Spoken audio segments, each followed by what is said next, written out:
Welcome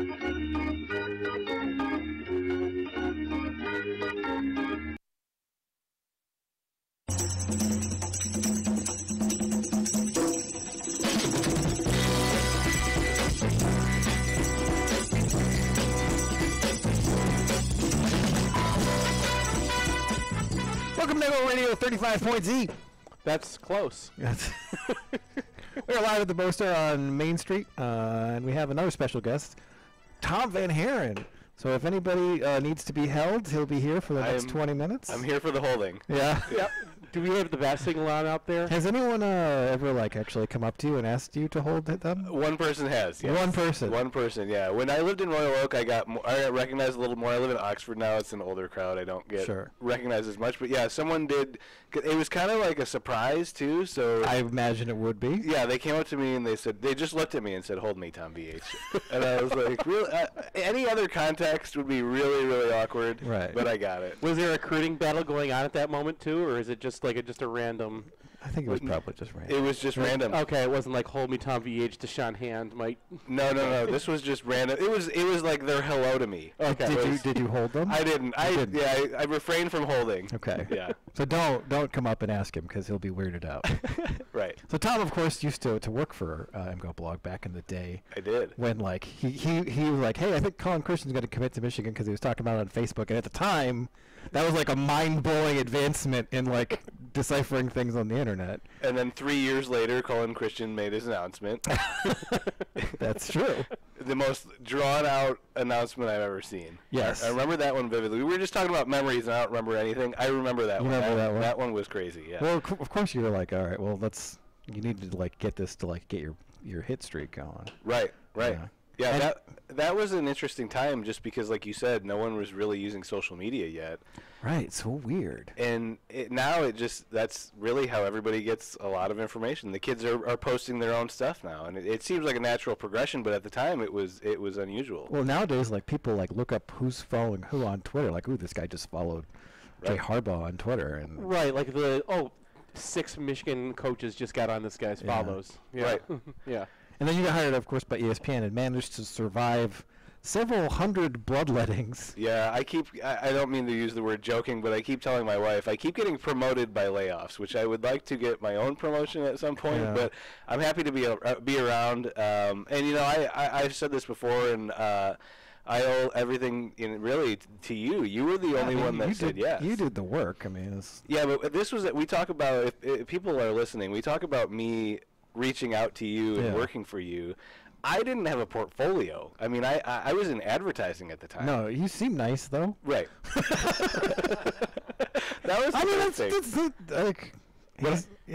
it honestly a skill I don't have is talking to teenagers and making them feel comfortable, or my wife. It just doesn't happen, and he has ability that I did not have, and it was a match made in heaven until ESPN.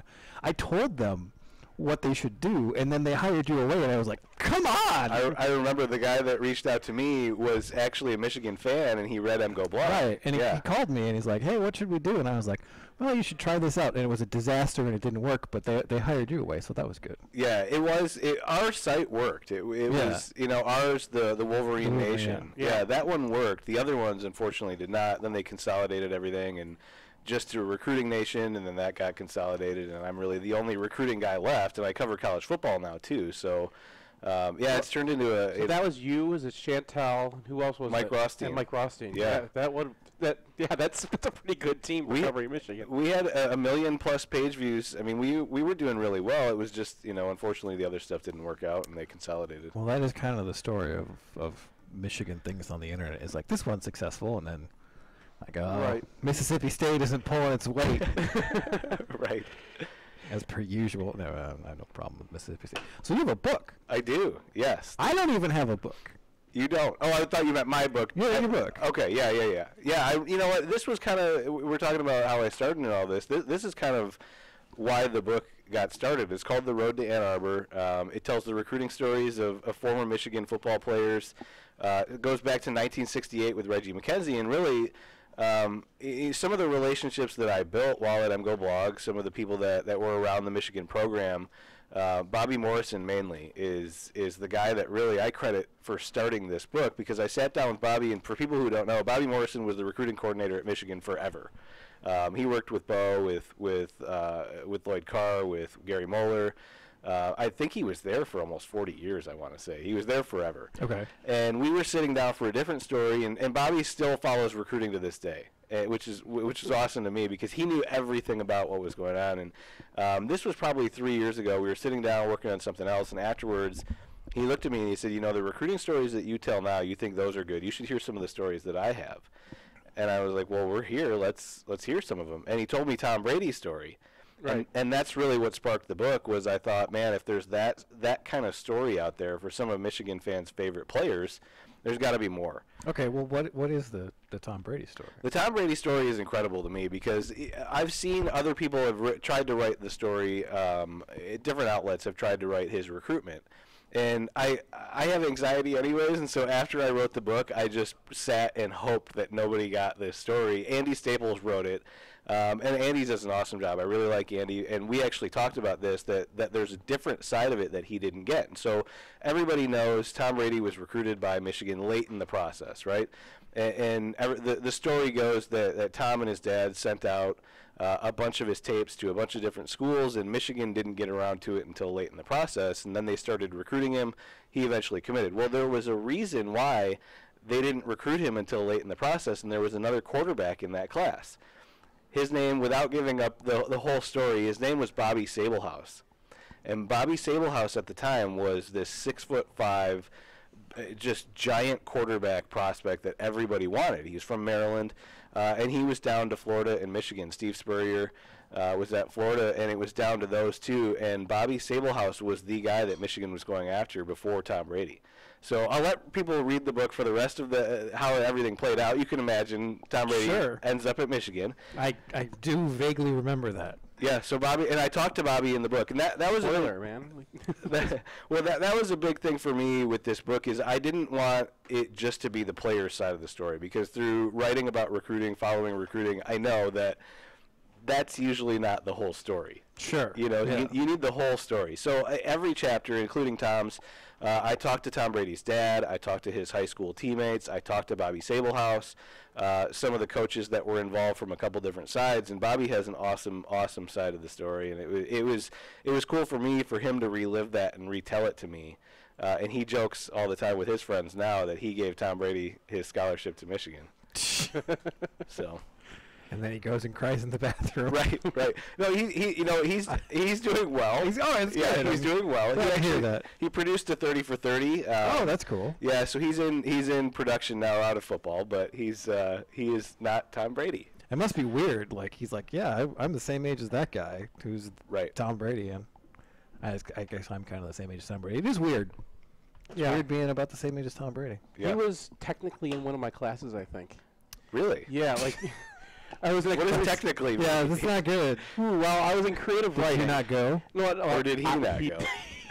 Seth didn't go. That is the story. It was me. That's the story, everybody. It was creative writing. You didn't have to go to every class. You had to submit your stories, and like we were in different groups of 4, and one of the football players actually was in my group, but Brady was in someone else's group, and they're like, "Oh, I got Tom Brady's story." He was the starter at that point already too. And he's like, I don't know if I'm going to give it to them because he just lost to Illinois. So he was marking up Brady's article. People were not happy with Brady in that particular week. Anyway, regretful now. So I think he was in my. I never saw him in class, but you went to that class twice. I think we finished this story now. That's my Tom Brady in school story. Is this a real life cool story, bro? Did we just? I didn't want to say it. Right. I said it. Yeah, so Reggie McKenzie's in this book. Tom Brady's in this book. Who else is in it? Yeah, Reggie actually. I said Tom kind of sparked the book. Reggie is what fueled me to go and really finish the book, because Reggie's story, like I said, all the way back to 1968, 50 years ago. When I got a hold of Reggie McKenzie, he remembered his whole story, and he was passionate about what happened and how he was recruited, and just everything that played out he had the Michigan State whole thing with he wanted to go to Michigan State, and they didn't recruit him. They didn't think that he could play there, and then eventually Reggie believes that race was involved, that they had signed a quota that he says there were for African American players. He thought he was going to end up at Western Michigan at one point, and then George Mans from Michigan started recruiting him. And so Reggie said, you got to get a hold of George Mans. If you can talk to George Mans, this would be great. It took me 3 months to get a hold of this guy because you can imagine he's in his 80s. Right, he's not on Facebook and on an iPhone and easily accessible. So I finally get a hold of George Mans, and he remembered the exact same story that Reggie remembered, down to Reggie's mom's doctor that referred Reggie to George. And I stopped the conversation and I was like, Reggie, George, how are you remembering all this right now? This is 50 years ago. And he said there were certain players that I related really well to that made an impression on me. He said, you happened to call about Reggie McKenzie. That was the one guy who always stood out to me. I will always remember Reggie McKenzie. So that kind of fueled it for me to keep going. But who else is in the book? Chad Henney's in it. Braylon Edwards is in it. Desmond Howard is in it. I thought the Jamie Morris story was probably my favorite. Really? Well, because you had his brothers all went to Syracuse, right? And then he thought he was going to Syracuse. He shows up to go to his Michigan interview, and Bo cancels everybody's interviews because Spielman wasn't going to come. Yeah, and I got a hold of Chris Spielman. He has a different recollection. And I'm using air quotes for people who can't see us. Yeah, he uses he's got a different recollection of what happened in that meeting, and I think John U. Bacon has a book that kind of details the infamous Chris Spielman, Bo Schembechler recruiting meeting where something happened in the office, and Jamie remembers it from his perspective. He describes it as you line up outside of Bo's office, almost like you're in line to go to the principal's office, and you're sitting there waiting for your turn to go to talk to Bo. And he says all of a sudden it gets loud in Bo's office, and something's going on. He said, I don't know what happened in there, but there was some kind of argument while Chris Spielman was in there. Spielman walks out, Bo walks out, and says, cancel all the meetings. And so here's Jamie Morris, who is sitting there, He's 5'7". I was going to say he's my size, he's my size, sitting there thinking I don't have a shot anyways. Now I don't have a meeting, and so he went up to his hotel room, didn't know what to do, and his recruiting coach said, we'll figure it out. We'll get it figured out. Don't worry.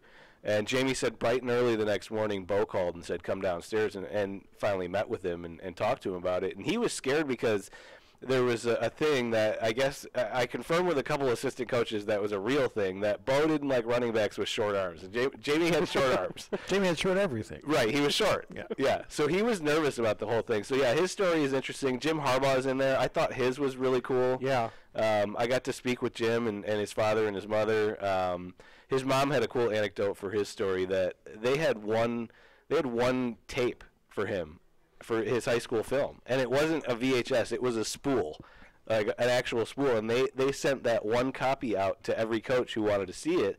And they obviously had a relationship with Bo from his dad working for Bo at Michigan, and they were out in California. Bo comes out, has lunch with Jim's mom, and says, hey, I'd like to look at Jim's tape. Do you have that? And she laughed and said, oh, it's at Ohio State right now, why don't you go get it?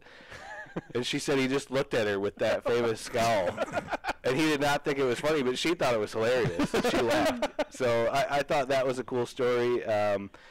Trip Walborn I thought was a really good story. That one was fascinating. He's the one who got snowed in, right? And just kind of like read the Michigan material, read the brochures instead of like going on his recruiting trip. And yeah, he was from North Carolina, so he didn't think that he was going to end up at Michigan. I mean, Florida State, UCLA were really he was like a number 2 or 3 overall. He was like a Jabril Peppers of his class. He was, it was funny. I was talking with Sam Webb on his show, and he brought up Trip Walborn and Daxton Hill, who's in this class.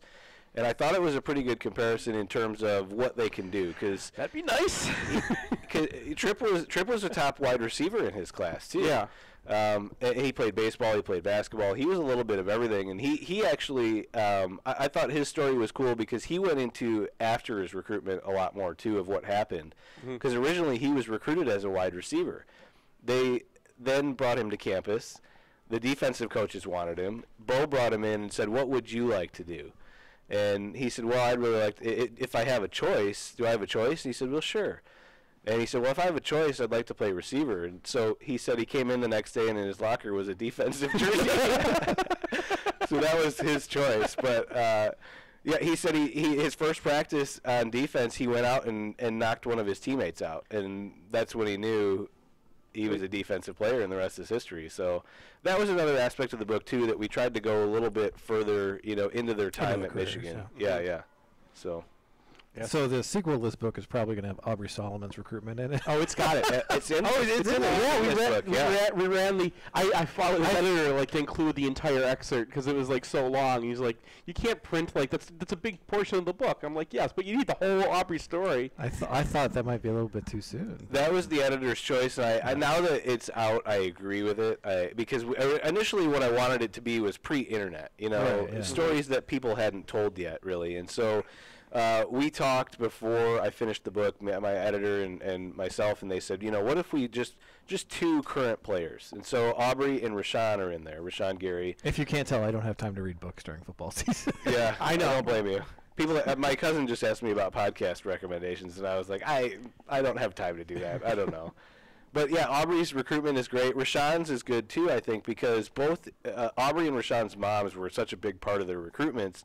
And now, the pressure is off of them from keeping anything out of what they were actually thinking. Yeah. Mm-hmm. So I thought that was cool, too, to hear from their moms in the chapters of what were we actually thinking, what was actually happening. A lot of people for Aubrey thought Georgia was really in it, and she said it was actually USC that was the biggest threat. So I thought that was interesting as well. Yeah. Well, it shows wisely. Yeah. Yeah. I do like that it's in there because it does – you go from Reggie McKenzie to Aubrey Solomon, and there are similarities in there, and they talk about their thought processes, and through the different eras we talk about how recruiting has changed so much, but it really just comes down to, the kids go to a school, they get a feel for the people there, they get a feel for the school, and they have a sense that they're not necessarily sharing, but that's... We haven't actually said the name of the book yet. Have we? I think I mentioned it in the beginning. We'll say it again. The Road to Ann Arbor. So Google that immediately, folks. Yes, buy it. Hold it. Hold it. That is. I gotcha. Yeah. Hold the book, not me.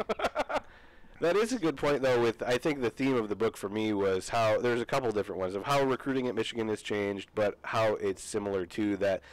For a lot of these guys, it was the school that sold it for them and the relationships that they built, and I think that kind of stayed the same throughout the years.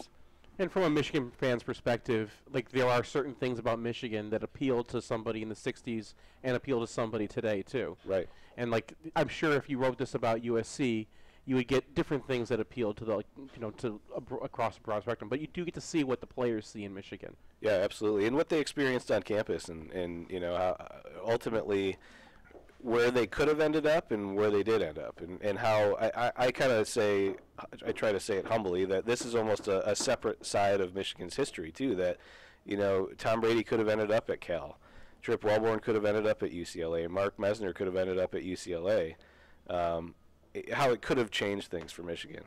Yeah. All right, Tom VanHaaren. The book is The Road to Ann Arbor. He's going to have a literati event in approximately an hour and a half here. Yeah. So if you're not going to the basketball game, that would be a good thing to hit up. Yeah, come on over. I'll be there. Yeah. All right. Well, we're going to take a break, come back, and we're going to talk to Craig Ross. Let me just tell you a couple things to keep in your mind while you're out there. When we take the field, we're going to win. We've got big goals. We've got big ideas. We've got to win this game, and there is no game on the remainder of our schedule more important than the one you're going down to the tunnel to play today. Now let's go. Let's go. Underground Printing is proud to present The Bow Store. Visit us at our new location at 333 South Main or online at www.bow.team.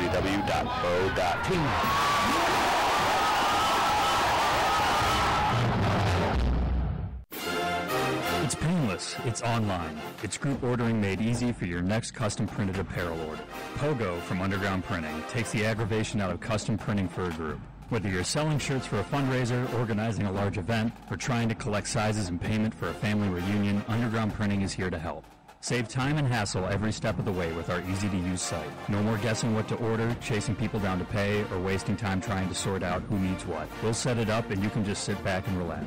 We can even take care of individual shipping. To learn more about Pogo, visit us at any of our convenient locations or at pogo.undergroundshirts.com. I grew up in a small town of Hazlitt, Michigan, and I witnessed a lot of great people making a lot of poor financial decisions. And I thought to myself, I don't want to be in that position. I don't want to have my retirement at risk. Over the last 17 years, my team has developed and refined our process, which helps people understand what's important to them and what they value most.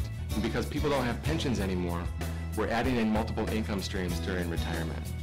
At Peak Wealth Management, our goal is to build long-lasting relationships, and we do that by building trust, by showing our integrity, and letting them know how much we care. And that's one of the most important things we do here at Peak, is understand your goals and help you get there.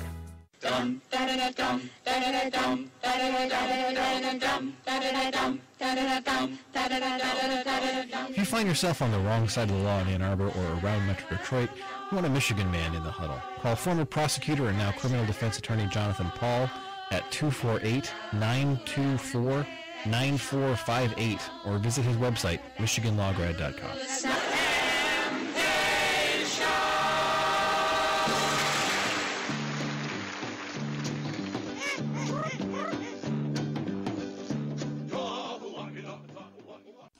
If you need a place to stay in Ann Arbor and don't want to be stuck out by I-94, there's a new hotel downtown, and the owners, who should be well known to the Michigan community, have asked our help to get the word out. The Martin family, yes, that Martin family, recently opened a Residence Inn Ann Arbor downtown, just a block from Main Street and a short walk to Michigan Stadium. They're competitively priced and offer a free hot breakfast, free Wi-Fi, a fully equipped kitchen in every suite, and an indoor pool. That's the Residence Inn Ann Arbor downtown. The places you'll go may seem far from Ann Arbor. From San Francisco to St. Louis to Shanghai. But as members of the Alumni Association, we're never far. Because Michigan is more than a place. It's a mindset that connects us. For those who leave Michigan, but for whom Michigan never leaves, this is where you belong. The Alumni Association of the University of Michigan. Join today at umalumni.com.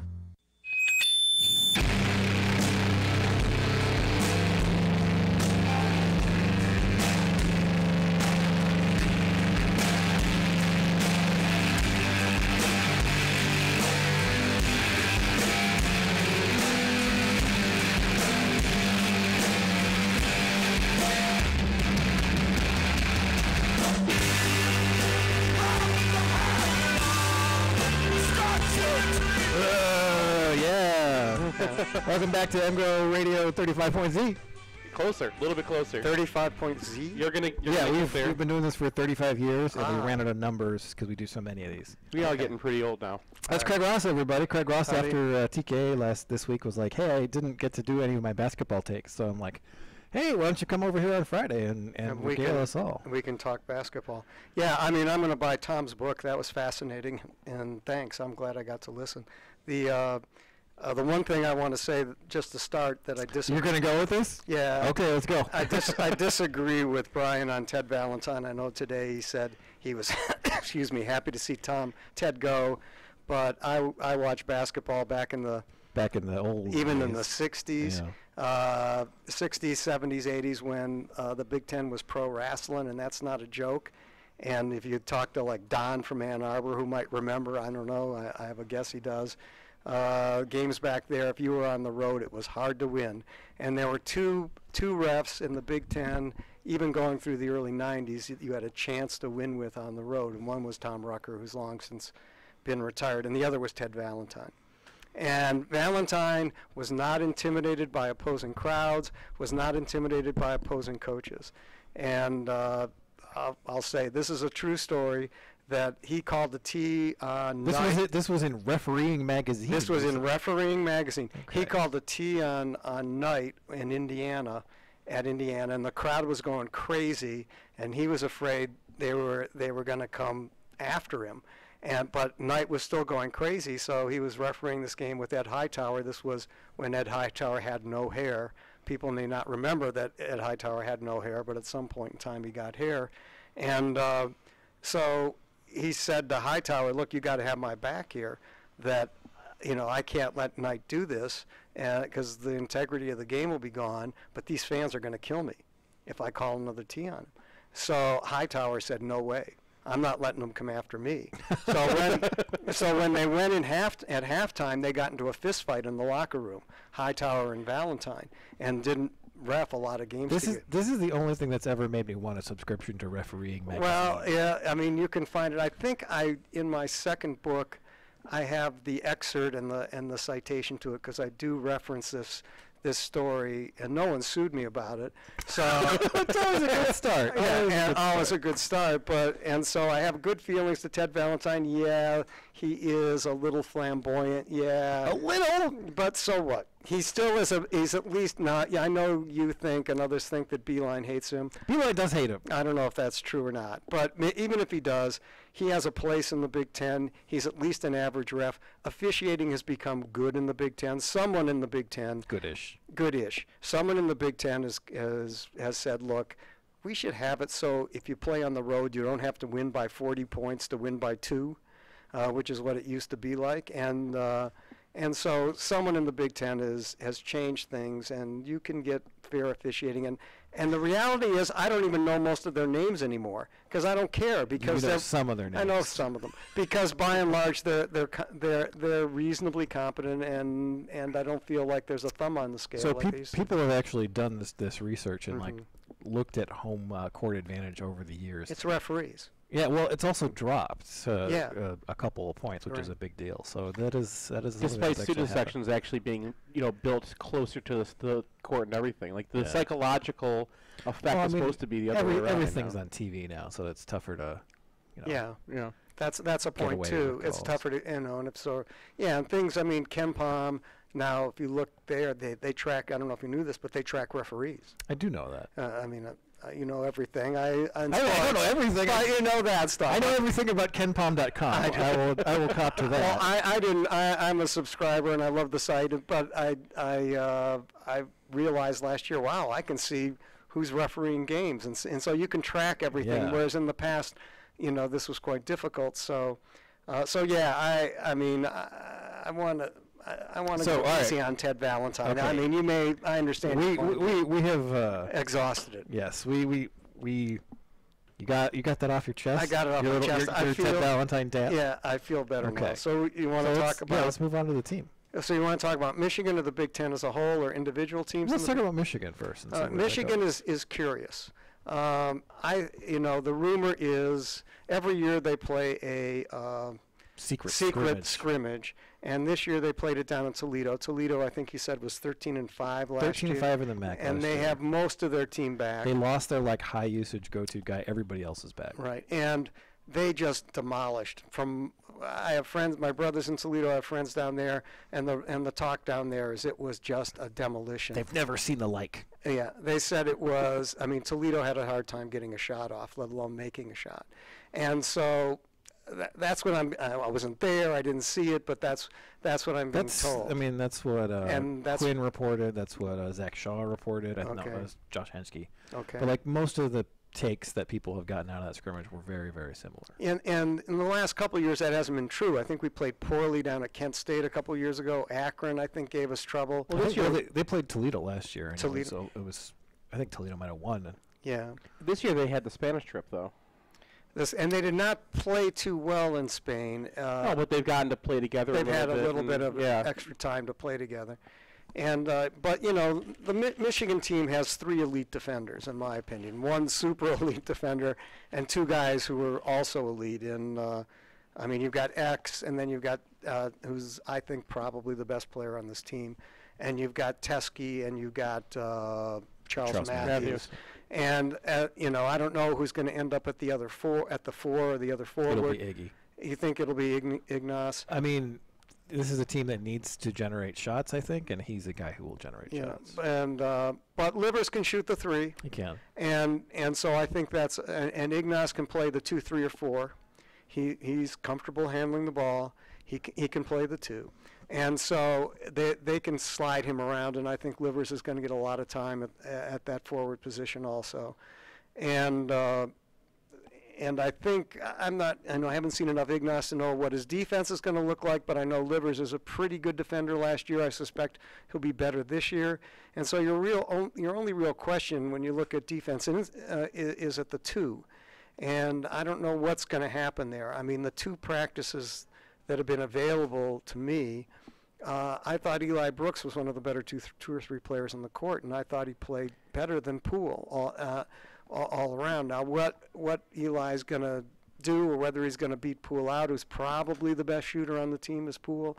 I don't know. The chances of someone beating out Poole are pretty slim. Like, I mean, there was a really excellent scouting evaluation of Michigan's game against Mega BMAX. On one of the teams. Yeah, it's in depth. I've linked it on the site. I should link it again. But they were very pro Poole. So, and that's like an NBA kind of scout there. So I think he's probably progressing as people would hope. Yeah, I mean, I think that's what I thought as of 2 weeks ago, that this was a slam dunk. I'm not quite so sure. Poole's obviously going to play a lot of minutes. But Eli Brooks is going to play too, and I think he's going to be in the rotation. I don't think David DeJulius, who I love, I think and he reminds me of Derek Walton, but I think he's a much better half-court player than Derek. I don't think anyone in the history of basketball will be the sort of 6-foot rebounder that Derek was, but I do think that he's sort of a sturdy guy who's a good ball handler, is a great shooter. But his defense, I don't think, is quite there yet. How much we'll see of him this year, well, at the I don't know. Open practice, there was a lot of talk.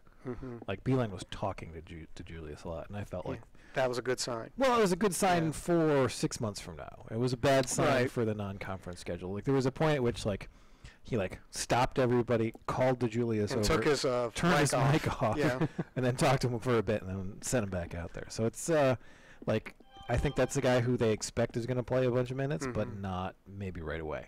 Yeah, I mean, I think that's a reasonable prediction. Beeline point guard is not something you pick up right out of high school either. Right. Well, that's one of the reasons that I think that they're not going to have that kind of Beeline lull that they've had for large portions of his career. Right, because they started over pretty much last year, even though he played a little bit. I mean, Brooks was starting at the point guard for a while. I think it took 9 games for Simpson to get a bucket from the floor, or maybe that was his second bucket from the floor. But there was definitely a early stretch where they didn't know who their point guard was. They didn't know what they were really doing. There was some sarcastic clapping in Chrysler when he finally made one. Right, and then there was also the kind of February leap where one of the big things that happened is that John Teskey went from an offensive liability to Michigan scores about as much with him on the court as they do Mo Wagner, which is okay. Now we're talking about something. I don't know if you've looked at the numbers on this or not, but I felt like Michigan was probably a better team last year when Teskey was on the floor versus Wagner. I mean, you had to prepare for Wagner all week. Differently, yeah. Yeah, I think that's probably, and also he's out there when the other team's backups are out there, so it's a little bit different. Yeah, I mean, but I'm a big Teskey fan, and what you could see, there was a lot of noise about how X and Teskey were really in tune on the pick and roll, and that's something that we haven't really seen since Darius Morris and Jordan Morgan, and it looked like in the scrimmages that was really true. I thought the same thing. I thought that the 2-man game that they were running was something that looked like it would be very difficult to defend because they were just really locked into each other. And Teskey can finish with both hands. He can finish. He's not quite an above the rim player, but he's enough that those finishes are going to be probably 70%. And X was making the kind of passes that everybody in the crowd was going, ooh. Yeah. So I think he might get that leap where he's getting up to a 30 or 35% assist percentage, which he's coming from 25. So I'm on the same page on that, and so I think X has changed his shot. His shooting mechanics have changed. I mean, that's... but, I mean, whether that's going to work, he didn't make any shots from outside, but I'm hopeful that that'll work at the free throw line. Last year he was under 52%. I mean, that's got to improve. Yeah, but it was also a major improvement during last year. Like, he went from, oh my God, he's going to miss everything I think he went from like a 40% to a 60% over the course of last year. He changed his style. His motion. Doing like the Rip Hamilton side dribble. Yes. And then he like added like 5 points after that, so it wasn't exactly a new day. It was an incremental improvement. Well, I talked to him on media day, and he's an unusual guy. Beeline calls him a pit bull. I got the impression he'd almost rather eat my hand than answer a question. And I said, well, have you changed your shooting mechanics? And he said, you just watch. Watch me when I'm doing it. Okay, I can do that. Yeah, I'll stop. He's a tough guy. I mean, he's a tough guy on the court, and my impression is he's sort of a tough guy off the court too. Unlike a lot of the others. I'd like to mention a couple other guys. I mean, first of all, Brandon Johns is I think could be in the rotation this year. I know Beeline's made some noises about playing him at the 5. I don't know how comfortable he's going to be at the 5. He's not very comfortable. But he can shoot the 3.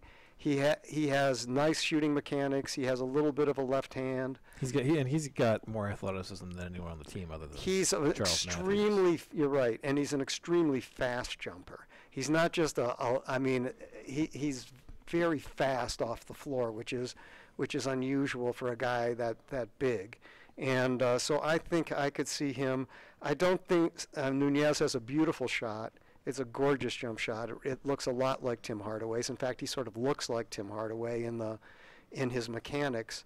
But I don't think he can play much defense at this point, and I think he's probably a year away, but you never know. If you can make shots, there's always a chance you're going to end up on the floor.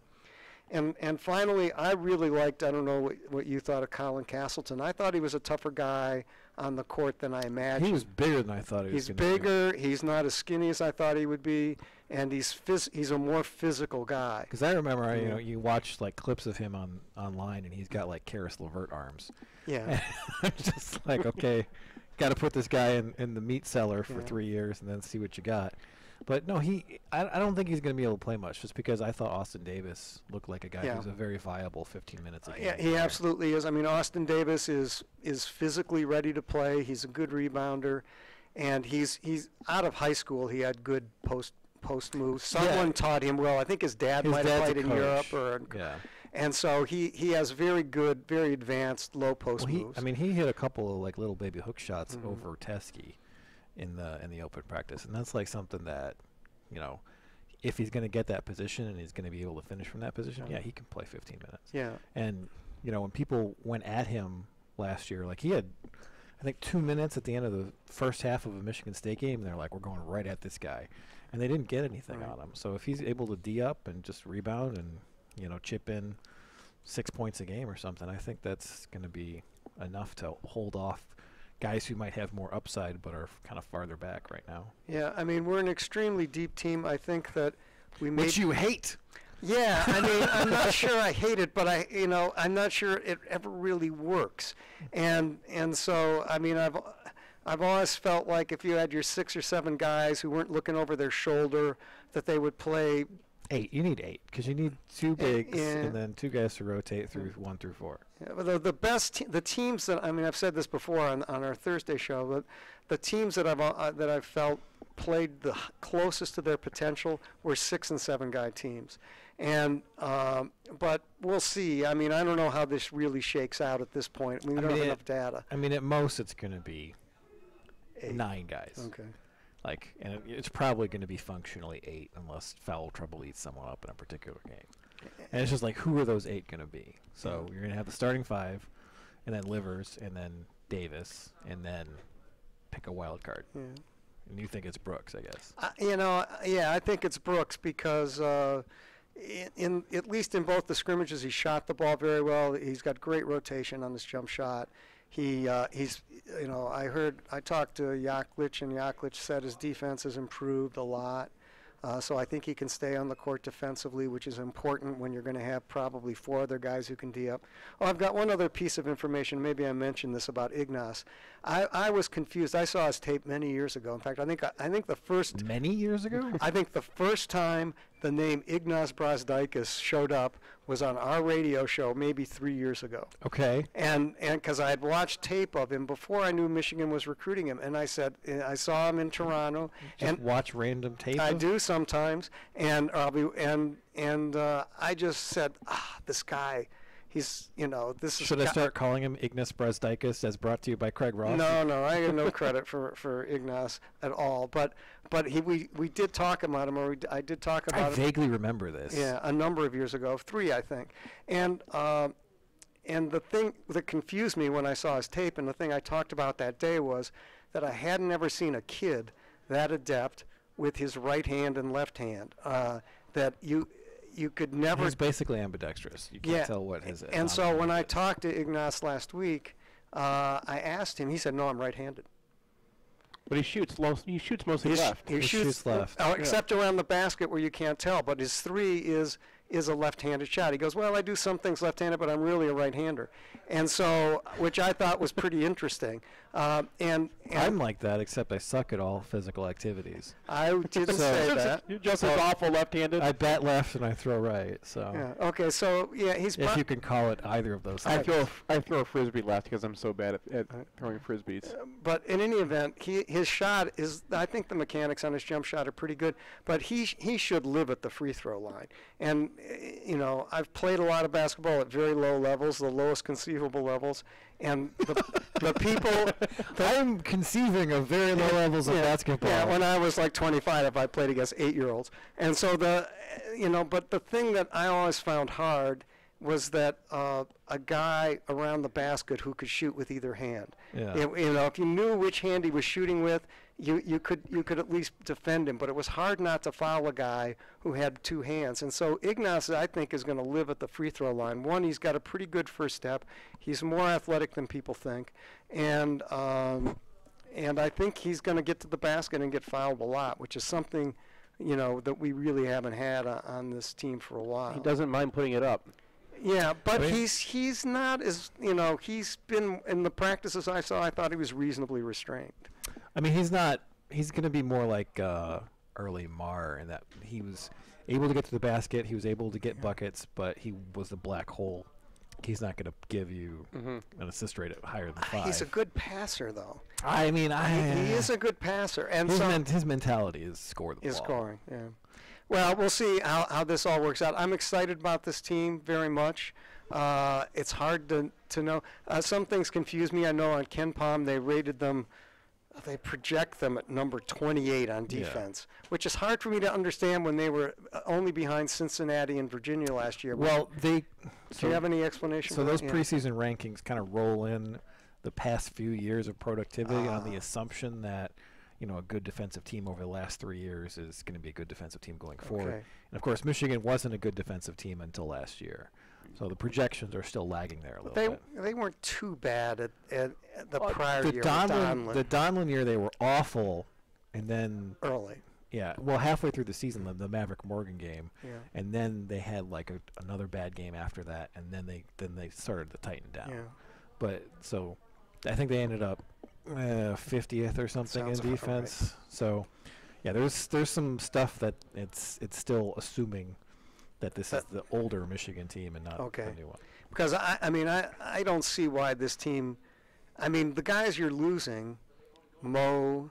I mean, in particular, I guess Rockman was a pretty good defender, a decent defender. He developed into one, but I don't think he was an impact guy. He wasn't an elite defender, and so you're not really losing a ton on defense. What you're losing on this team is an offense. Yeah. And, of course, that's the big question. Well, can they shoot the ball? Teskey is someone who I made this projection. We did a roundtable on the show. Okay. I think his offensive rebound rate plus his block rate plus his steal rate is going to be higher than Mitch McGary's during his first year. Wow. And that's because his steal rate for a big was like 3%, which is ridiculous. Mm-hmm. Like that is an absurdly high steal rate. That's like a guard steal rate for like a good guard. And his offensive rebound percentage was give it to me, Seth. Sorry, going back to Mitch McGarry's freshman year. It was something like 14 or 16. What was it? OREBs were 13.8. So like that's like if he ranks nationally, if he gets enough minutes, that's like a top 50 OREB rate. And like he just needs that little bit more lift, that little bit more refinement that I think he did get in Camp Sanderson over the summer. He stayed in Ann Arbor the whole summer. He is a shot blocker. And yeah, his shot blocking I don't think reflects the number of shots he's altered. So I think he's going to be an extremely disruptive presence that hopefully makes up for a little bit of the regression on offense by getting Michigan in transition a little bit more. Yeah, I'm not sure we will regress on offense because I think the pick and roll game and you can actually will improve, and I think the pick and pop game is not terrible with Teske. He can he at least to 16 17 feet he's pretty good. Now his shot is slow. He has a slow release, but it's a solid release. But you got to guard it. Yeah, you got to guard it. You got to come out. He's 7'1" and his mechanics are solid. So it's not like you can't play that you can't play pick and pop with him too, because you can. I kind of feel like we're on the same page here, where I think that Michigan is underrated. Like I feel like they're looking at it, the fact that you lose a couple of guys, you lose Mo Wagner, but the backbone of that defense is back, and it should basically keep on trucking at the same level they were a year ago, and then. If you're just okay on offense, you're still the same team you were last year. That was a really good team. And we didn't shoot well last year. I mean, we were, I think, one of the worst, maybe in the top worst 10 free throw shooting teams in the country. Free throws, yes. And from three, we were average, or slightly above average. I mean, but from the floor, they were, I think, 56 in the effective field goal percentage. So, that's not vintage Beeline, but neither is it like a catastrophe. Right. Well, you're going to still have you're going to have Charles Matthews out there, and Matthews later in the year came on when you talked about like a guy who goes the same way. When he learned how to shoot left or just go left, like that improved his too. But you're still going to be kind of limited by those guys as long as they're on the floor. So to me, the thing about Matthews is you need to get his usage down to 20%. Yeah. So last year he was a 25% usage guy, and Michigan had a lot of late clock stuff where it's like, go try to do something, Charles, and that's just not his game. If he's coming into a possession and someone throws him the ball and he's got a positional advantage against a defender, he's excellent at exploiting that. But as a guy who's going to drive the lane, that's not his game. Now Michigan has someone who can do that now in Ignis. So I feel like he's going to be the late clock guy, and Matthews is going to be someone who is a very efficient 18 to 20% usage guy, and that's going to be a big benefit. Yeah, that's one of the things from last year too. That they had in Mar, you had a guy who was a late bad idea kind of guy. Yeah. Yeah. And they need to replace that. I don't know if Poole could be that this year. Poole flashed that too. I think he's going to be able to get to the bucket some too. He had a couple of nice takes in the Villanova game, and those guys are no joke. Yeah. Yeah. No. Yeah. And Poole can take the ball to the basket. There's no doubt. So it's a really interesting team. How it all fits together is hard to say exactly right now for me, but I think it'll be good. There's only so bad a Beeline offense can be. And I feel if the pick and roll chemistry that Teske and Simpson have suggested that they have is a real thing, and they can make a big chunk out of their offense out of that, and then you get another chunk from Poole, and you get another chunk from Ignis, and you get another chunk from Charles Matthews. I think the offensive concerns are probably a little bit overblown, and I feel like this team should be the clear favorite of the Big Ten. Yeah, I mean, I actually I'm surprised. I'm at the same spot. I think this is probably a better team than Michigan State. And I mean, Michigan State is... they'll be good. They'll be good. It's strange to me that they're a top 10 team in rankings and stuff like that. It's just... They have some depth issues there, too. They're going to start Goins, and he's a 10% usage guy. The guy who's going to come on the floor with Bridges gone is probably Matt McQuaid, who was 13% usage a year ago. And when you have usage that low, you can't. It's really hard for you to get it up to even 18. So they're going to be relying really, really heavily on Cassius Winston. Yeah. And I actually looked this stuff up on Torvik. Bart Torvik has a great site. Yeah. And last year, Michigan State played 9 top 50 teams.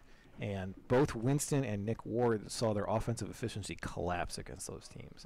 And I kind of feel like that's what it's going to be like night in and night out for those guys, because one of the things that makes a top 50 team is they have defense that is able to contain Jaren Jackson and contain Miles Bridges and then kind of force that to the second and third and fourth options.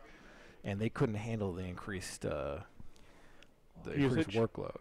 Yeah, I don't know if Langford right now is a first option, or McQuaid or Nick Ward. I mean, they're really not. I mean, Ward is going to be Ward is good. Ward's going to be able to beat up on a lot of teams. Like if you don't have a guy who can hold himself in the post, like if Ward's going up against Juwan Morgan, that only ends one way. But like Teskey ate him up last year, so I'm not too scared of Nick Ward against Michigan. Yeah, I think Michigan State is a good team, but I don't think they're probably as good a team as Michigan right now. It feels like they're like a 7 seed to me, but I mean Izzo has defied expectations many a time. So, but that's the thing they have going for them, really. They might have had like a few too many NBA players on the team last year too. Like no one. That's what he thought. That's why Ben Connor was playing against Syracuse. He screwed it all up. I mean, like if you were using those guys correctly, absolutely, that could help. I mean, do you have any explanation for the Jackson Ben Carter thing in the? I mean, look at me. I tell you what Izzo told the media afterwards. Well, I don't remember. Is they thought he'd be better in the middle of a zone, so they thought he was a better passer, and ignored the fact that he had like 15 minutes all season. So it's one of the strangest things I've ever seen. Yeah, it's just strange. It made no sense, and I haven't heard anybody make any sense out of it yet. And then, like, I don't really know if there's anyone else in the league that I look at and I'm like, this is definitely going to be a very good team. Well, I would say there's a lot of teams in the league that are actually pretty good, and it's hard to know what to make of them because they've all got gaps and holes, but they've got pieces coming in like grad transfers that you don't quite know how they're going to translate. You mean like Ohio State? No, I was thinking Northwestern. That for example, who has two really nice players in Vic Law and Derek Pardon. Derek Pardon is a better player than people think. He's an undersized center, but he's all right. Yeah, but they've got a couple of grad transfers in, coming from BC.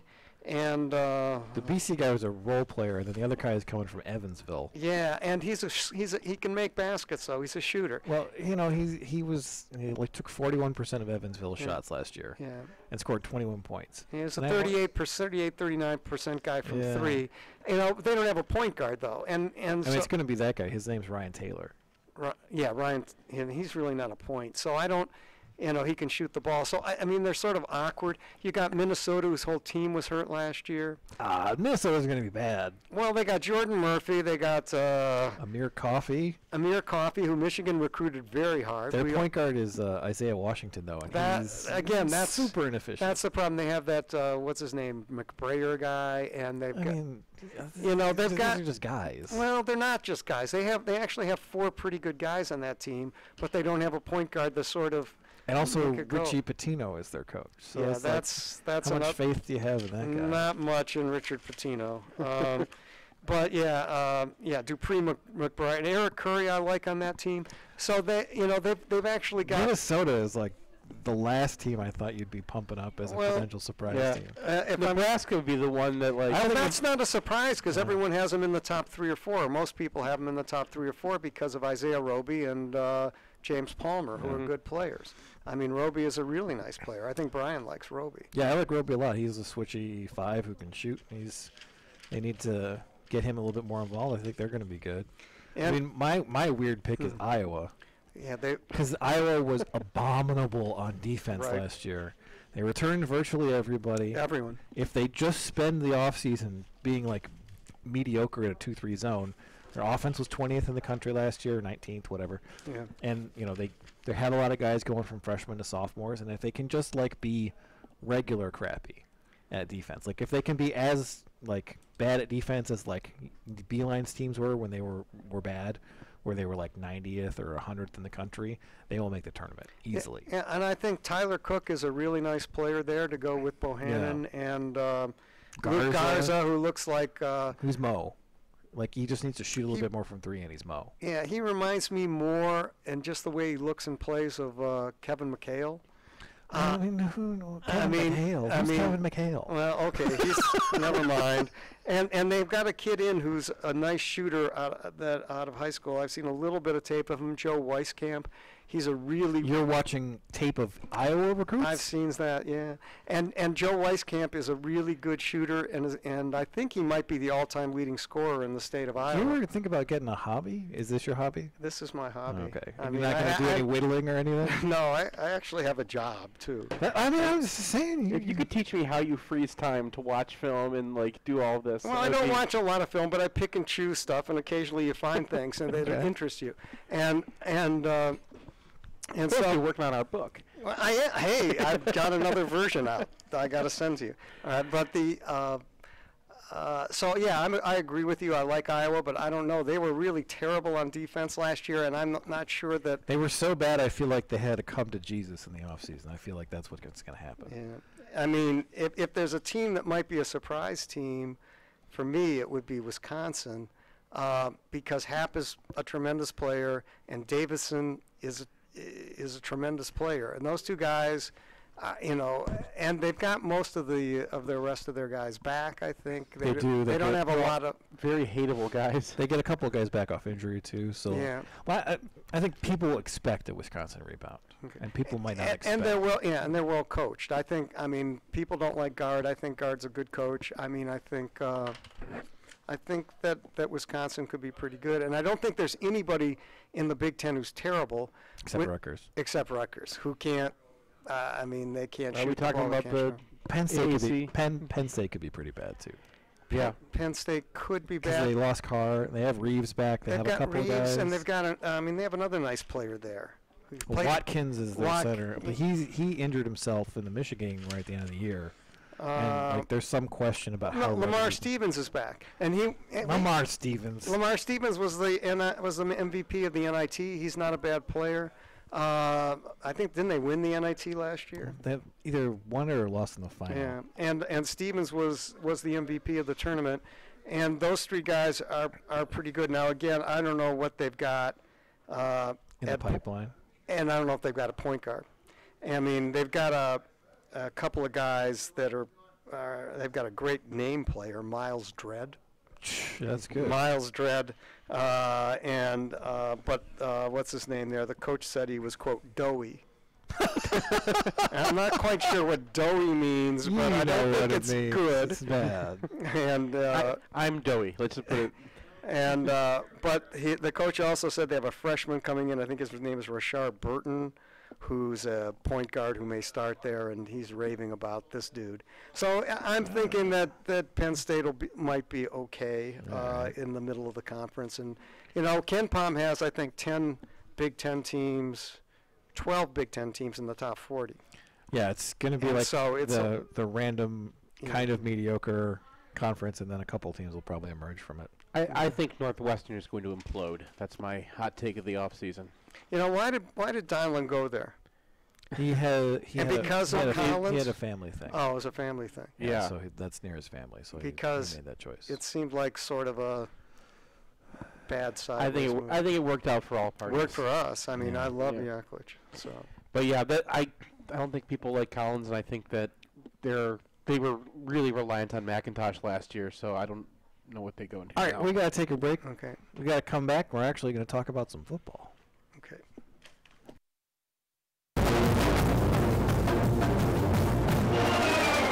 We have a lot in common. You rode the bus to Bursley, so did Larry Page, and so did I. I think we all love MGO blog. I'm Nick Hopwood, your MGO financial coach. My entire family went to Michigan State, but I was the smart one, finding my way to Ann Arbor to study econ. I've been a financial planner for 17 years, earning the designation Certified Financial Planner, and founded Peak Wealth Management in Plymouth. Oh, you're pretty smart, and you probably have a sweet retirement spreadsheet already. My job is to make sure. As a financial coach, I make sure you're on track, but if you're not on track, I tell you exactly what you're going to need to do. And if you listen, I'll be able to tell you how your future should look, just like the knowledge. And I have cool charts and graphs to tell the story, sort of like the mathlete. To learn more or schedule time to chat, check out peakwm.com/mgoblog. It can be a rough ride along the information superhighway. That's why we build our e-commerce websites tough enough to handle the load. With the capacity capacity to take hundreds of simultaneous online transactions, and the stability of load-balanced, co-located server architectures. A website from Human Element performs in the roughest conditions. Thousands of products? No problem. We'll throw in the tools to manage them with precision and efficiency.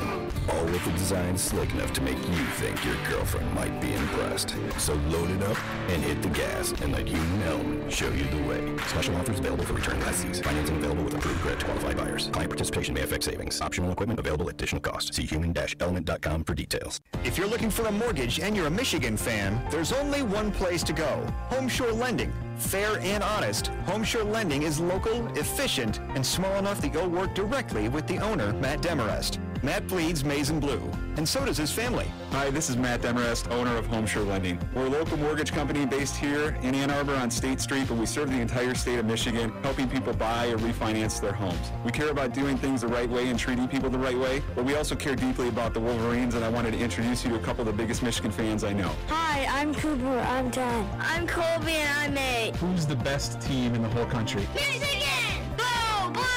Homeshore Lending at 2723 South State Street in Ann Arbor. For more info, go to homeshorelending.com. That's HOMESURELENDING.com. Or call Matt at 734-531-9950. Homeshore Lending. NMLS number 1161358. Equal housing lender. Want the perfect game day outfit? Underground Printing has unique, great-fitting apparel and officially licensed apparel from legendary Michigan names like Woodson, Howard, Schembeckler, Ufer, and more. UGP also specializes in custom printed apparel and promotional items for groups, events, and businesses. Whether you need one shirt as a gift or 1,000 shirts for a charity walk, Underground can customize almost anything for groups large or small. To learn more, visit Underground Printing at one of our 3 convenient locations around Ann Arbor or online at undergroundshirts.com.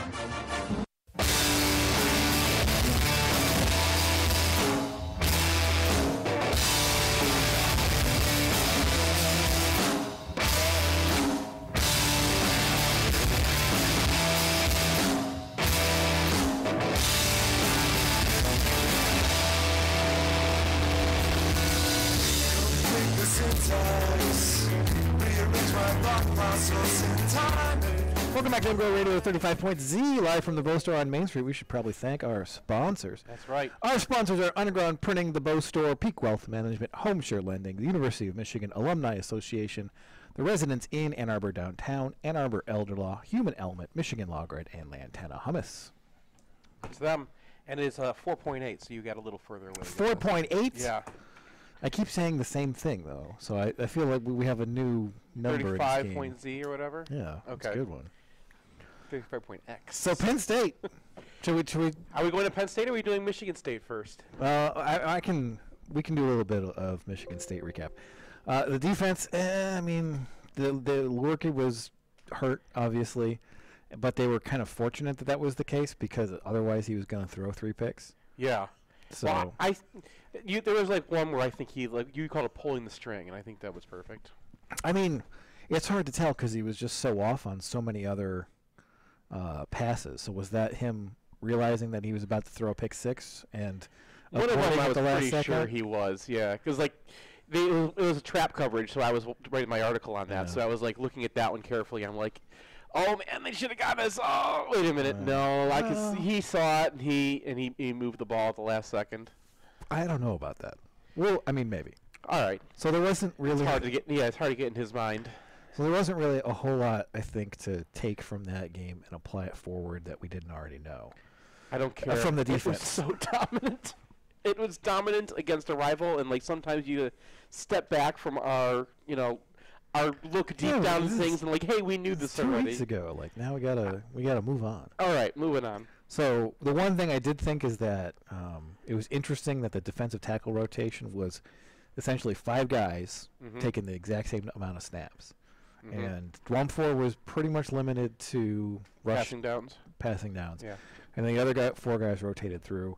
And Aubrey Solomon continues to flash that ability that we're hoping maybe takes this defense up another tiny increment as we get down the stretch here. So that was the defensive takeaway. The offensive takeaway was, what a blowout in terms of RPS. So I think I had Michigan plus 11, which is huge. Yeah. And, concerns about Shea Patterson, I think, are a little bit warranted because there were a couple of situations in this game where I thought he had pretty clear opportunities to score touchdowns, and it didn't happen. That said, he's very accurate. He's obviously bringing another element to Michigan's ground game. Like his DSR in this game was, which downfield success rate was 55%, which is not good. But, his ability to pick up 36 yards on the ground didn't just didn't just give Michigan 36 yards on the ground. It also opened up a successful 4-minute drive, probably the most successful in the history of the Harbaugh era. Yeah. Where they get 9 plays off, they pick up 2 first downs, and if Andrew Stuber doesn't pick up a false start on the third series, they get a 3rd first down, and they just kill that game immediately. And a lot of that was Shea Patterson's legs demanding respect. And how long? There was a 4th and 2 especially where I think that was maybe a response to earlier in the game where he wasn't keeping it, and they dove everybody down inside, and he's walking. Even the cameraman was fooled by that.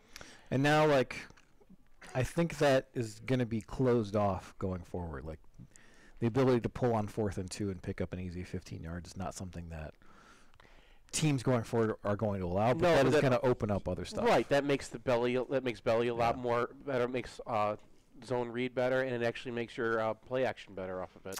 Yeah, and this is the kind of thing that Harbaugh was able to do a little bit at Stanford and with Colin Kaepernick, where it's like, this guy's only going to carry it 6 times a game, but it has a disproportionate impact on the rest of your offense when you make him play 11 on 11. So I think the big question that I had coming out of, or after reading your UFR, is: are our tackles good? I don't know yet. We'll know after this. I mean, this game is almost a final exam. So Bushel Beatty did pick up, I think, 5 pass pro minuses. One of them was bad, like a -2, and then there were some scattered, like he kind of let the guy around, but he didn't blow up the play. I don't expect him to become a good pass protector again. I mean, I thought I was really impressed with Kenny Willekes. Mm-hmm. Like, I went into this game and I'm like, I don't know how good this guy actually is. He's very good. Oh, yes. Yeah.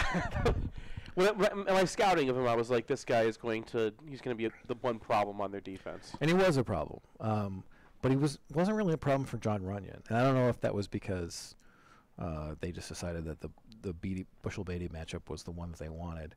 But, the big Karen Higdon run where he breaks a tackle in the backfield, that's a 38-yard run because John Runyon comes off the line of scrimmage, doubles a defensive tackle, drives him back, pops off on a linebacker, and that linebacker goes for a donkey ride.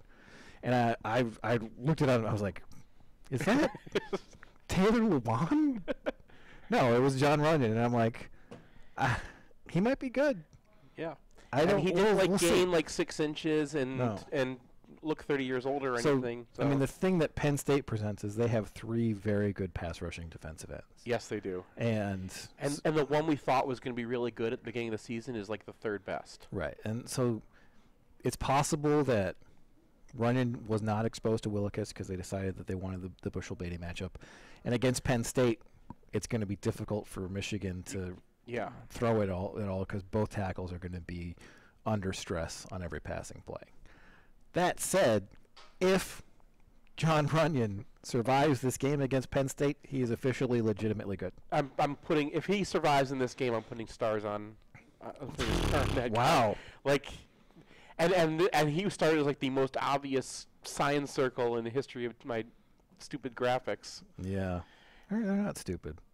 Well, okay, they're cool. People like them. There's shirts with them on. Yeah. There are shirts with them now. All right. So is there anything else really from the Michigan State game on the offense that we need to talk about? I think it's just the offensive lines coming together and being able to have a 4-minute drive where you're just bashing guys off the ball, a good defensive line off the ball. I mean, I felt more confident after Michigan State that we could go into Ohio State and play those guys. There is one thing. Yeah. So the double-A gap blitz killed. Yeah. And that was the same thing that happened 2 years ago when Mason Cole was at center. Yes. And then last year, not so much. This year, back to it, they give up a pressure the first time they run it on the first snap. First snap ball, yeah. Every other play on which a double A gap blitz happens, it's either irrelevant or Michigan successfully blocks it and defeats it. And State kept running it long after it was clear Michigan had. It wasn't getting annihilated. It was like Michigan would pick up 6 yards or 9 yards. No, Michigan picked it up and they kept on doing their offense, but they were ready for. It was Michigan definitely practiced it, knew it was coming, and knew how to respond to it.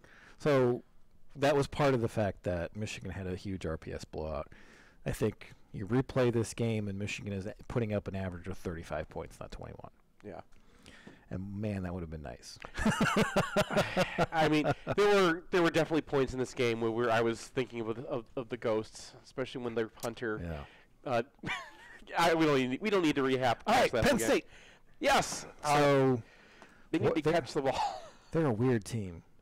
They've been playing a lot of rain games.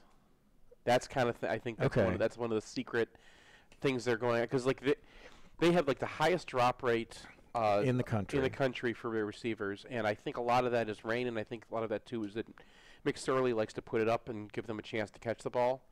I mean, there have absolutely been some drops. You get to wear some gloves, I don't know if rain is like that. It definitely makes it matters, because the passes are not as crisp, and you don't have as good a footing, so you're not like making you're not going for double moves. You're just trying to like get out into your route. Like, it definitely has an effect on offense. Sure, I'm not saying it doesn't, but there's also like you're more open because the defensive backs can't cut and stuff. Anyway. Yeah. So there's a lot of guys on this team who have very poor catch rates. Yeah, and some of them are just because they're bad at it. Like Brandon Polk is one of the 5'9" guys that they have lots of. Yeah. And well, even KJ Hamler's catch rate is 55%. And that's probably because he's 5'9". He's not even 5'9". Well, and they're targeting him downfield because they don't really have the guys that they've had for the last 5 years, where it's just like, I am 6'4", I'm Godwin, I'm Allen Robinson, I'm Gesicki, I'm just a jump ball magnet. And they don't have that guy. I mean, they have a guy who they were hoping was going to be that guy. And Juwan Johnson, yeah. But he can't get over the top of anybody. No, and he's responsible for a lot of the drops. Right. So he's the guy I'm kind of thinking of when I say, like, McSorley tries to put it up to have him go get it, and those are always like, oh, it hit his hands and it falls down. So McSorley's lost, I think, 1.5 yards approximately, yards per attempt this year. Yeah. And this is not the kind of like whiz-bang offense it was last year. I mean, they don't have Barkley, they don't have Moore, but I think it's more head. Yeah. I think it's more just the receiving core just isn't up to it. McSorley is the real deal. He is a very good quarterback. Yeah, he's legit. Like I had my skepticism last year, and then he just kept slot fading us to death, and I was like, Yeah, but it's not. I mean, it's not just his accuracy, and it's not just his legs. He is a really good zone reader, which is an underrated talent. A zone reader. He is. He knows. You watched Jay Patterson all year. You know reader of zones. You know how important a reader of zones can be if he can get it right every time, and he does. I think and they base their offense around that. So everything's a zone read or a run pass option or a run screen option, and it's always him making those reads. And I think I got him twice in a game filled with that, of making the wrong read. Well, and so his legs have been kind of the way that Penn State has propped their offense up. He gets 25 carries in the Ohio State game. He had more carries in these two games that I watched than the running backs. He has 19 carries against Indiana. He has like 13 and 12 in the other two games that they recently played. And that's how they're keeping their offense afloat, and that's a problem because he goes out of the Iowa game with a knee injury, and he comes back and he runs for a 51-yard touchdown. But just the vibe coming out of Penn State practice this week it's weird, man. Whatever. The guy he's had injuries in the past that he's played through. I know, but this is the kind of thing, like, if you're going to run him 25 times in this game, he might not make it through it. I think that if you're going to run him 25 times against Michigan's defense, I think Michigan's defense is going to shut him down. Like, you can't do the things that you can do against Michigan State against Michigan. Well, I mean, Michigan State has a really good run defense. They have a good, yes. But so if you look at Miles Sanders, like his last 4 games, he gets the 2 big runs against Michigan State, one of which is admittedly awesome. Like, he breaks a bunch of tackles and he scores a touchdown. I'm like, wow, that's pretty good. The other one was a freebie Because Michigan State failed to fit a gap, and they were in a nickel, and he just ran untouched for Which, another 50 point towards yards. McSorley, he's the one who pointed it out. He saw the linebacker out where where he can't really do anything, Sure. with either blitz or cover a guy. Well, but that's, I mean, he's got a... He's like, Michigan State was in a gap-sound defense. Yeah. They just didn't fit the gap. Yeah. So that's an error that we haven't seen Michigan make this year, and something that, if you look at like Miles Sanders' past 4 games, those are really his only runs that are big successes. And so he's averaging like 2.7 yards an attempt against Ohio State. He's averaging 4.5 yards an attempt against Indiana and 3.7 against Iowa. And now Michigan's defense is coming to town. Yeah. And like he might break off. And had an extra week to prepare. Right. And has an angry down round. Right. So like he's talent. Like he's a former 5-star. He's obviously got something to it, but the Penn State ground game is kind of put together. It's jury rigged. It's got a lot of duct tape on it, and I don't know if that's they good run against a lot of plays that are Joe Moorhead plays, and when you watch them, when they come out, you're like, "Ooh, that's a kind of a cool idea." Yeah. And they don't necessarily know how to build off of it like they used to. Like Moorhead was the one who really knew how to iterate those concepts. Yeah, and he would set you up and then just screw you with it. And Don Brown even admitted, I think, last week that he let himself fall into the traps that Moorhead set for him. Well, so their first big run with Barkley last year, so their first play is a pass, and Rashawn Gary almost gets to McSorley. Right. And then they have their left tackle pass set, and Rashawn Gary runs himself entirely out of that play. Just the tiniest little tweak, the little thing that only is going to work that once, but it was a 70-yard touchdown because of that, and that kind of spark, you don't really see it in Penn State's offense this year. And they invented that kind of like, step zone read option, then you do a pitch option the other way. And last year that was we saw that against Michigan for the first time, and it got Michigan for a bunch of yards. And then they run that, 4 times. Wait, you're not talking about the inverted. No. It's just the Quan gun? Yeah. Not the Quan gun. So the other thing that they do this year is they have a package they call the Lion package, which is okay. Yeah, everyone's got. I get it. I get it. Lions. So they. That's pretty clever. Aren't they clever? So they bring in Tommy Stevens, the backup quarterback, who we should talk about anyway, because that gives them another dimension. But he comes in as like a wide receiver, tight endy kind of thing. And sometimes he passes it. Sometimes he lines up under center, and McSorley gets the pass. And that has actually been weirdly effective when they use it, even though the plays don't seem that difficult to script. Sure. But anyway, I think he's more important because he's like that rarity in college football, a backup quarterback who's a redshirt junior, has been in your system a long time, who runs he's the same similar kind of player. As I compared him to Kenny Guyton for Ohio State, where it's just nobody has that luxury anymore. I remember seeing that. That's a good comparison. Yeah. But that's perfect comparison. He's the guy that lets you ball out with your starter because you're confident if you have to put Tommy Stevens in, you're fine. And that happened against, But so this is a team that doesn't really complete a lot of passes. They're really bad in third and long. They end up in third and long quite a bit. Yep. It just feels like if they're going to score, say, 21 points in this game, they're going to get 2 huge plays. They're probably going to be from Miles Sanders. And then Michigan throws a pick 6. It's difficult for me to see them sustaining a lot of drives because their run game is real hit and miss. They can get some big chunks, but eventually they're going to be in third and long. And Michigan is the top sack team in the country in third and long. Yeah, one thing they don't have right now, they don't have a go-to guy. So they have KJ Hamler, who is, you can get something out of him, and he's fast. Right. But if teams are expecting it to go to him, you're not going to get the. And if you're trying to hit him 15 yards downfield, he's not a great target for that. Exactly. Yes. So the guy that they try to do that with is Pat Freiermuth, who might be injured too this week. He went out. Yeah, but he's a true freshman tight end.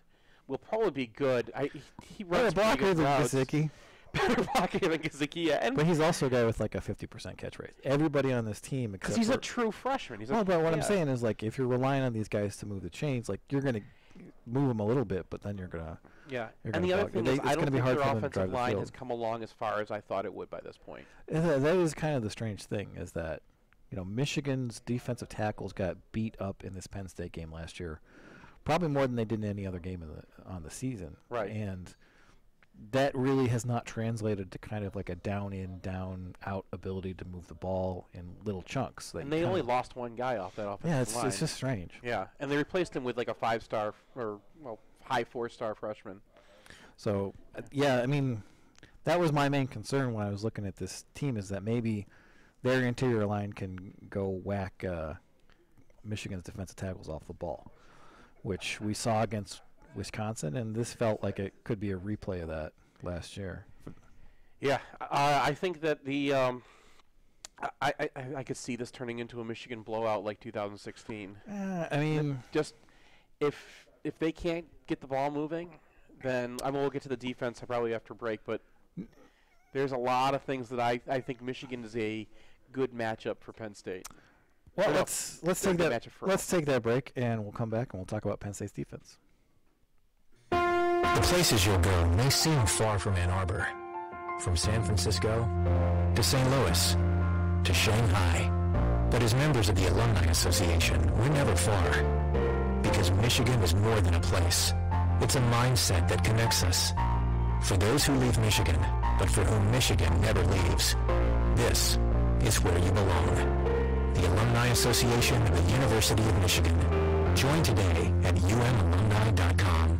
In southeastern Michigan, the yearly cost for a nursing home averages $90,000. It doesn't have to, though. Reed McCarthy founded Ann Arbor Elder Law after handling a tricky situation for his own family. Years of experience later, his boutique firm works with clients across southeast Michigan, dealing with Medicaid planning, long-term care, and tax, disability, and family law, not to mention family dynamics. If you have a family member who may need that level of care, or if you're ready to start your own estate plan, Reed can give you a plan for the future. Visit AnnArborElderLaw.com or call 734-945-9693. That's 734-945-9693. Let me just tell you a couple things to keep in your mind while you're out there. When we take the field, we're going to win. We've got big goals. We've got big ideas. We've got to win this game, and there is no game on the remainder of our schedule more important than the one you're going down the tunnel to play today. Now let's go! Underground Printing is proud to present The Bow Store. Visit us at our new location at 333 South Main or online at www.bow.team.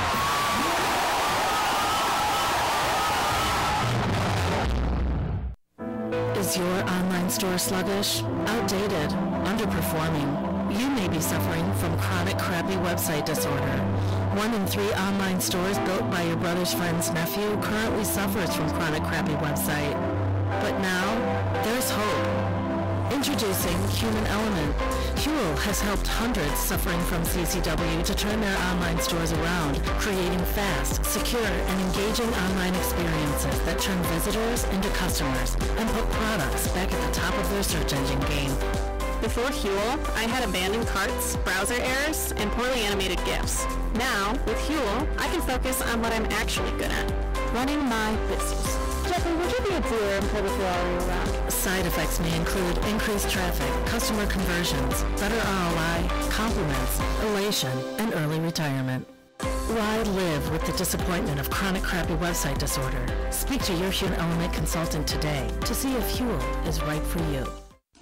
If you need a place to stay in Ann Arbor and don't want to be stuck out by I-94, there's a new hotel downtown, and the owners, who should be well known to the Michigan community, have asked our help to get the word out. The Martin family, yes, that Martin family, recently opened the Residence Inn Ann Arbor downtown, just a block from Main Street and a short walk to Michigan Stadium. They're competitively priced and offer a free hot breakfast, free Wi-Fi, fully equipped kitchen in every suite, and an indoor pool. That's the Residence Inn Ann Arbor downtown.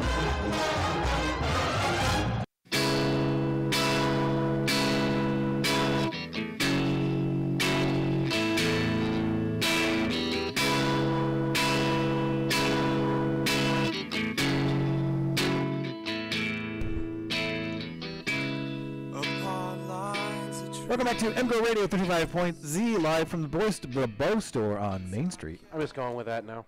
Yeah? Yeah. Well, what's next week's show? 35 point... X. No, you're not going back. That's not even. I want to go back. That's not how the alphabet goes. Alphabet. That's not how the alphabet goes. Oh. Y is the preceding letter. Oh, so the band is the band that I was trying to like talk to you about before. This is Bear vs. Shark. Bear vs. Shark. Yes, they are a band, and they were a book. That was the other thing that Bear vs. The book. The Bear vs. Shark book. No. Anyway, these guys are an awesome Ann Arbor band. I was a huge fan of them when I was in college here, and they have a new band called Bars of Gold. So they're letting us use their music right now because they're going to be playing at the Pig December 1st. So if we're not in the Big Ten Championship and you're not in Indianapolis on December 1st, perish the thoughts. Then you can go watch these guys. Who are pretty cool. The Penn State defense. Yeah. Is both a very bad matchup and a very good matchup for Michigan. Why do you think they're a bad matchup? Because if they get into 3rd and long, yes, they have 3 defensive ends who can point at Michigan's tackles. Right. They can drop 7 guys into zone coverage, and Michigan has had a very tough time with that this year. Yes. So that's a high percentage chance that Shea Patterson isn't going to find anything immediately, and then there's going to be pressure on him. They are an excellent 3rd and long defense. They play a lot of cover 2. Their best cornerback can break on a ball as well as anybody. And Michigan is butt on long yardage.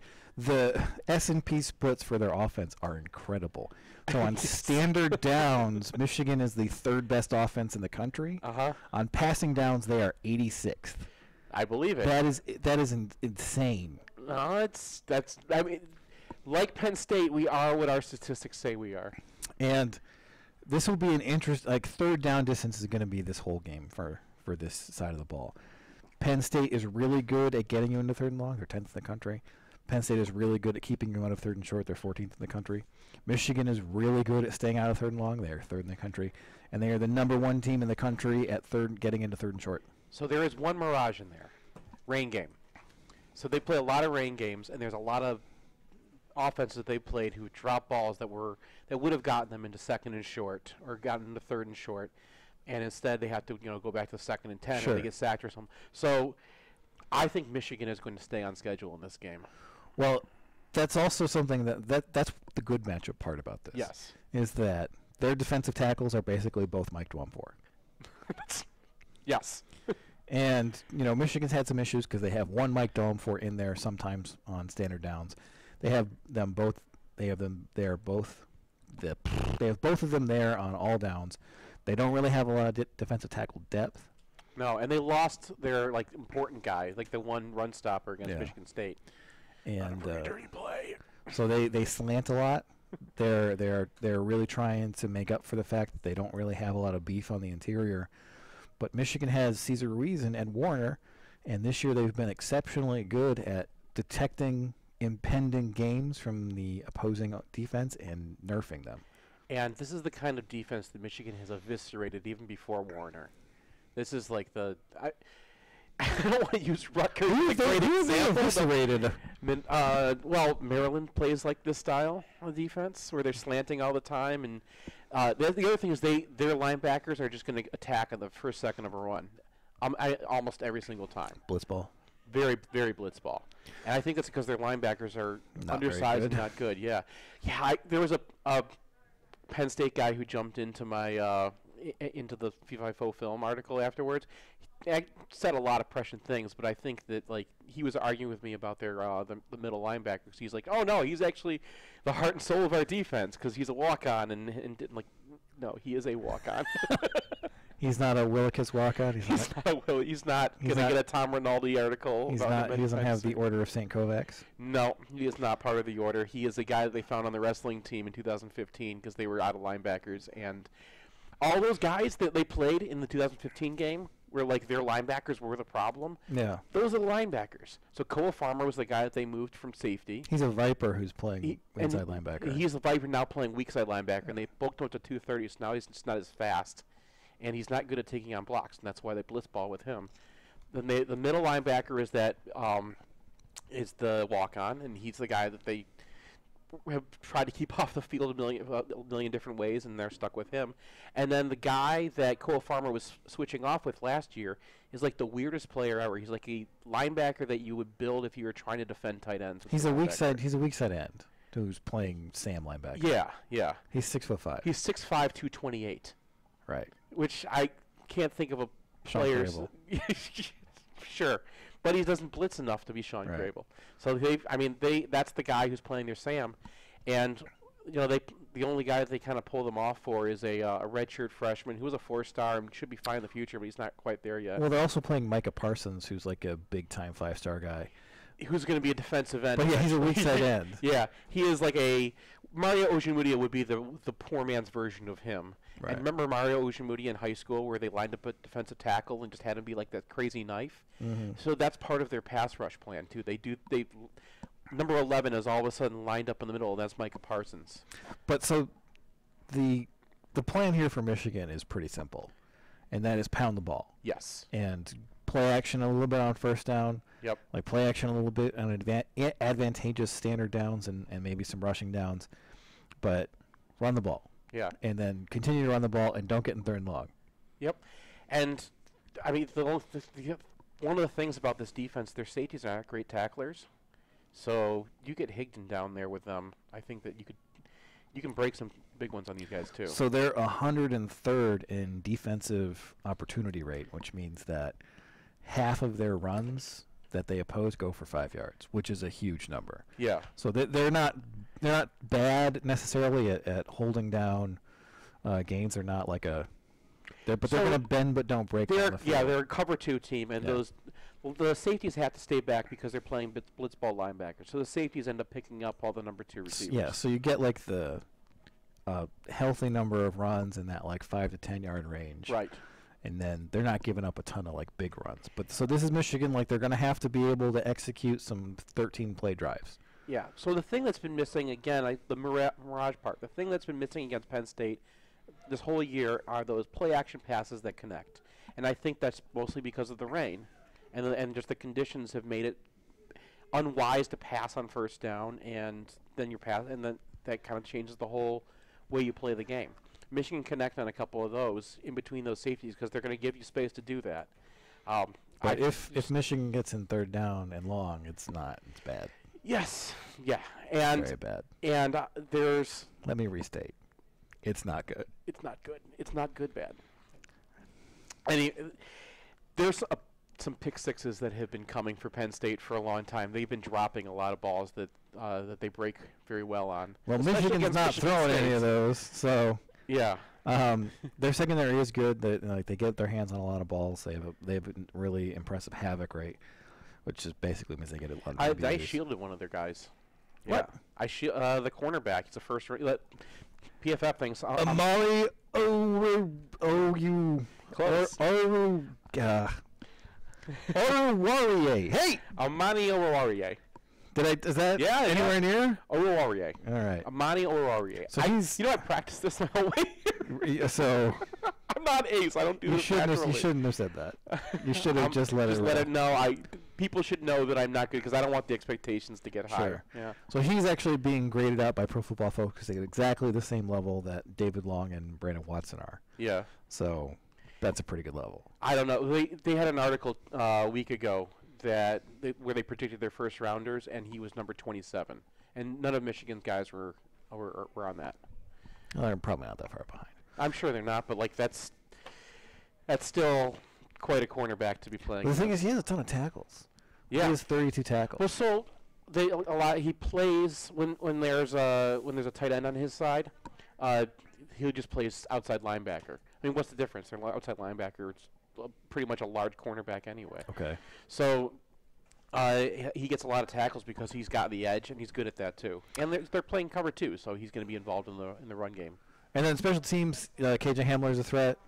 Yeah. They have a punt return touchdown from a guy named Tompkins, who's one of their bad receivers.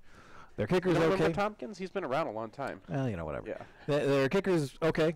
Their punter has been scuffling a little bit. Of course, they had the 2 safeties against Iowa, and probably mostly weather there, but we'll see. Yeah, they were both pretty.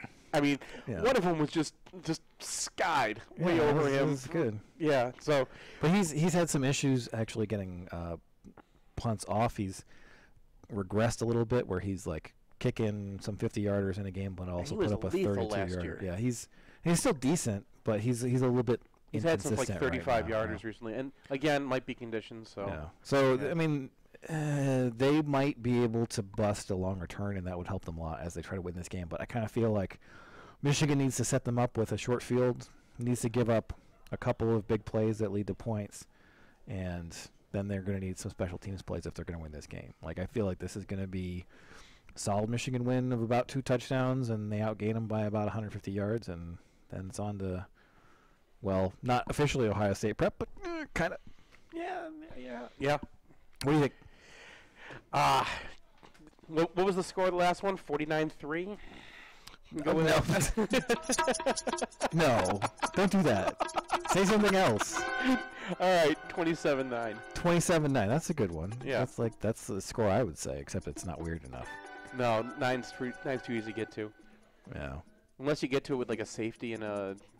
Oh my God! I was so angry because it was 12-7, and then they got a safety, and I was like, "Yeah, safety!" Oh, I got a great tweet out of that. The Iowa 14. And then I was like, "Oh, it's just 14 points." Can you guys get that out there for me? Can we put that out? The Iowa 14. No. With a touchdown, a field goal, and 2 safeties. No. I'm pushing it.